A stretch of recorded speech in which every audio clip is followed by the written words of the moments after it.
અયોધ્યામાં આજે રામ મંદિર ખાતે પ્રધાનમંત્રી નરેન્દ્ર મોદીએ ધ્વજારોહણ કરીને ઐતિહાસિક ક્ષણ સર્જી છે। સવારના મંત્રોચ્ચાર અને વૈદિક વિધિ વચ્ચે મુખ્ય કલશ પર પવિત્ર ધ્વજ ચઢાવવામાં આવ્યો હતો।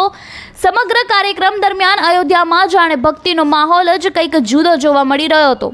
ત્યારે આ પ્રસંગ દરમિયાન રાજ્યપાલ આનંદીબેન પટેલ પણ હાજર રહ્યા હતા, તેમજ ઉત્તર પ્રદેશના મુખ્યમંત્રી યોગી આદિત્યનાથ પણ સમારોહમાં જોડાયેલા હતા। ત્યારે આરએસએસના મુખ્ય મોહન ભાગવત પણ નરેન્દ્ર મોદી સાથે ઉપસ્થિત રહ્યા હતા। ત્યારે આશરે 6000 ન્યાયાતથી મહેમાનોને બોલાવવામાં આવેલા હતા। ત્યારે આ ક્ષણ દરમિયાન સુરક્ષા અને વિશાળ બંદોબસ્ત પણ ગોઠવવામાં આવ્યો હતો। જ્યારે કાર્યક્રમનો લાઈવ પ્રસારણ દેશભરમાં કરવામાં આવ્યો છે। ત્યારે અયોધ્યામાં ધ્વજારોહણનું આ દ્રશ્ય હવે રામ મંદિરના ઇતિહાસમાં સુવર્ણ પાના તરીકે નોંધાઈ ગયું છે।